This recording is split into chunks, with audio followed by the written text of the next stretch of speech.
What are we looking at today, Sean? Today, Dan, we are looking at something from Plugin Alliance, as suggested in the comments. It's something that's been out a while. We've never got round to it. We are looking at the Lindell Audio 50 series API channel. Is it?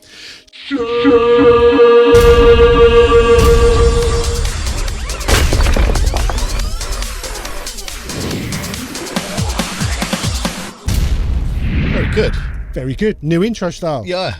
I wish people could see that without the intro. Anyway, let's take us through some of the features of this fine Lindell plugin. Well, someone quite rightly pointed out we did review pretty much every API channel going, but we did miss out the Lindell one, which is very highly regarded. So let's get into it, because it was about time we had a look. So, like quite a few of the others, it lets you have the different popular API modules and use them in any sort of way you want. So you can change the EQ section, you can have the 50A 3-band, you can have the 50B 4-band, or you can have the 60 graphic. And, you know, it's just to change out, you click at the top. The compressor, you could choose between the classic VCA, which very much sounds like the API 2500 compressor, or you can change it to a FET style compressor, bit more 1176 kind of sounding. It's really nice they've given us that option. Let's have a look at it. As we can see it, we've got the obviously very nice big VU in and out meters at the beginning. We've got a gain control. We've got a high pass, we've got a -20, and we've got a unity gain button, pretty useful. You've got the little screw there. Unity gain, that's just matches in and out. Yeah. The THD is where you add Total more harmonic distortion. There you go. I've been doing this long enough. You have. It's just where you add a bit more of that analogness. You can really push it. Where it's set in the middle should generally be what the original would sound like, and you can push it for more or take it away for a cleaner sound. The EQ, depending which one you're doing, it's got various, you know, the controls you would expect. You can also go into the menu and tell it whether you want to have, you know, stepped controls or swept controls, so you can completely sort of customize that. But it very much has that API sound, all of it. The graphic, again, I've worked in a studio in Rack where we had a beautiful API which had quite a few of those graphic channels inserted, and they're just fantastic for certain things, for like kick drums.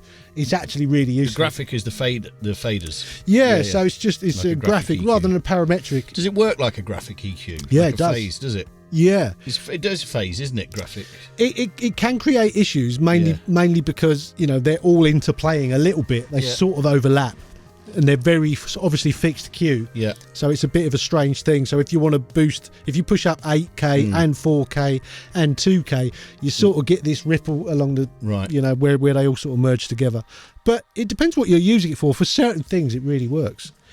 The compressor, depending which one you're using. The FET, very much, it's got the controls you'd expect to see. There's in and out. There's a mix control. There's a high pass. As with all high passes on compressors, it's high passing what triggers the compressor, not what goes through it. You've got several different release times. You've got your mode buttons which set your ratio. You can set it into a DS mode, and then you've got a ceiling control. It's all fairly self-explanatory. There's a gate module at the end where you've got your regular controls you would expect to see. You can set it into fast mode, you can set it into expander mode. Do you ever use an expander instead of a gate? Do you ever find that to be a... I used to on Tom's Live. Yeah, because they're good for that. Yeah, the O2R back in the day, the expander was way better than the gate. It was, yeah. So I used to use the expander on the O2R. Expansion's weird, isn't it? Because when you explain to someone that it's the opposite of a compressor, everyone's first thought goes to literally doing the opposite of what a compressor does, which it sort of isn't. No, and it's a stupid name as well. It's not expanding anything. No, it's not. It's a stupid name. Yeah. But yeah, basically... go on. I was just going to say, all it does is you set a threshold and everything below it gets turned down instead of turned up. Yeah. That's kind of it. Yeah. And which is useful like a gate. Yes. You know, unless... Do I? Yeah, sometimes. Not often. I think exactly the same as you. It's one of those, sometimes a gate just doesn't sound as good. Yeah. It's as simple as that. Gates used to be a real nightmare, actually, with the live stuff, didn't they? A lot of early digital gates were pretty terrible and clicky. Clacky on the front. Yeah, on the front, yeah. And it was. I think there was a lot of misunderstanding that the analog gates would do that too, but digital gates, I think we thought, because that we can get an almost instant attack, we thought that was better. Yeah. So you'd be tempted to set a very fast attack, but it was never better. No. It's interesting, and another one of those you learn going through mixing is you when you learnt about gates and you learnt about engineering and stuff, you'd gate everything. Yeah. And then one day you don't gate anything, and you realise, oh God, it all sounds way better. Well, so I went through a weird stage when I was first live engineering really big gigs. I went through a phase where we were turning up at a lot of festivals and I was getting no sound check and using analog boards. And quite often I'd get the opportunity, I don't know if you remember these days, but I would, so there'd be like a babysitter engineer when you get there who would tell you very quickly, you had like 2 minutes, like tell me where you want compressors and tell me where you want gates. And they'd be round the back plugging in the inserts. Yeah. And there was a rule that we came up with to make it really easy. We'd make sure all the channels were muted, and any faders that were full up, I want a gate, and any faders that were half up, I want a compressor. So we full up, I want, and you tell them and they go and do it. But then I found setting gates in the middle of a gig, it's a nightmare. You don't want a gate on your kick if you're in the middle of a song. You don't want to find that the kick's missing. So I literally did, I don't know, maybe a year or 2 years where I said I don't want any gates. I didn't use gates live for a couple of years, and really I didn't get into using them properly until we went digital. And the thing is, you get nice overheads, because I remember back in the early days you'd be using C1000s or something as overheads, and they're just horrible, harsh, just crap. The worst. But you get decent overheads, and in fact it you use you bit of extra definition on your toms, but most of your mix is overheads. Yeah, I mean it depends on the acoustics of where you're working, and obviously if it's a very loud stage, sometimes that's a bit of a nightmare. But yeah, generally in a studio, definitely you get your kick, you get your snare, then you do your overheads, and everything else you just bring in after to Because the other thing is, of course, with toms, you get a loud snare, somebody playing rim shots on a snare, it opens all your gates on your toms anyway. I mean that. We have the advantages of working digitally now. We can fix that in a recording, but live, that's there's not much you can do about that. No. That's just how it's going to sound. Anyway, back to the plugin.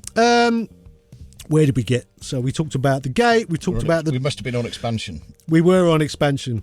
The VCA compressor, it's got to be said, sounds really good. It's got that NIV mode, and I've forgotten what that stands for, but it's a particular sound, isn't it? They used it on another one of their plugins. I can't remember what it was now.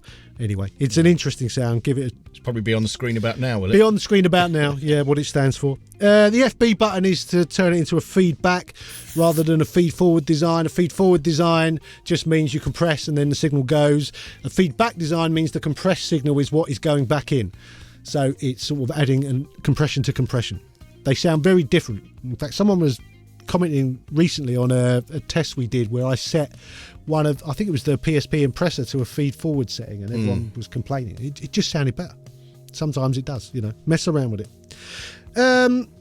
Interesting thing about this plugin is that you get a second plugin with it, which is called the bus, and it's just a fader, gain control, and the THD and the little bits that you get at the beginning, and it basically enables you to have a bunch of channels all running these different versions of this plugin, and then send them all to this.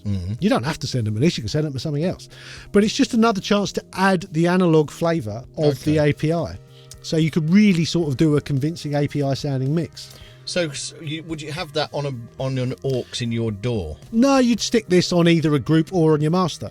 Right. Just so it's all, because on a real API you have API channels going into an API bus or an API master, and it all adds up. And it was like, what was the thing that guy did?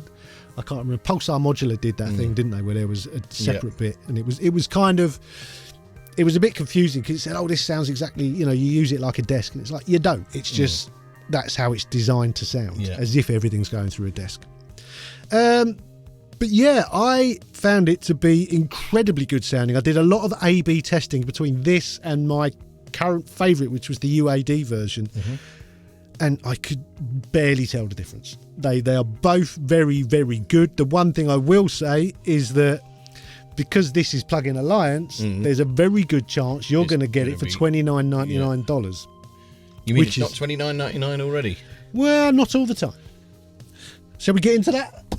We can do, yeah. We probably should. So obviously it's Plugin Alliance, so you get your 14 days demo, which go and have a play with it. Yeah. The regular price is $349.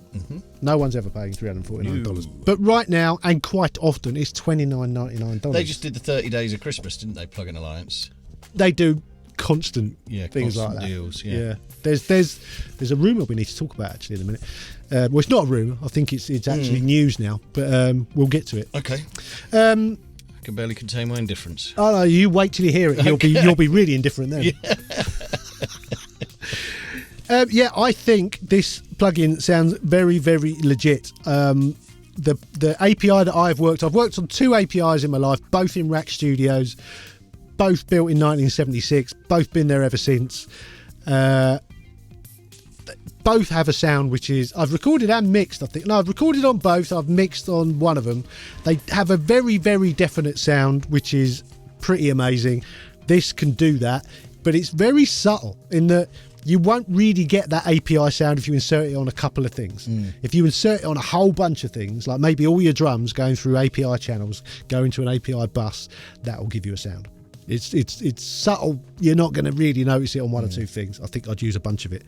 But it's great, you know. Is it better than the UAD one? It's so similar, I don't think I could call it. And you won't get the UAD one on... how much is the UAD one, do you know? The UAD one, it fluctuates. It's generally... Its main price is less than $349, right. But you're rarely going to see it going for $29.99. Cool. They do the odd offer, so you might. So, is the Lindell 50 series 50 series shit? No, it isn't. No, I think it's really good. I would say it is on an equal par with the Waves one.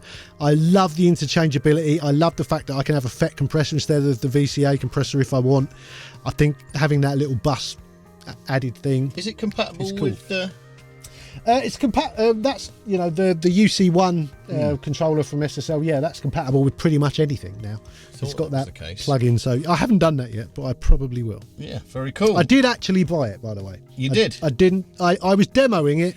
Fair praise indeed. Well, do you know what? I never got round to buying the UAD one. I was toying with buying it because I really liked it. Realised I hadn't bought it when I was reviewing this. So I'm just going to get it. Just going to get it. So I got it. There we go. Good stuff. Please remember to like the video. That'd be cool if you could do that. Maybe subscribe to the channel or become a channel member. We have an Instagram, Studio Life 101. We do. There's also our top 5 plugins, and there's links to those down below. And a load of cool courses by mixing and mastering maestro Sean J. Vincent. Bless you. And that is about it for now. So we will see you in the next one. Adios. Sayonara, suckers.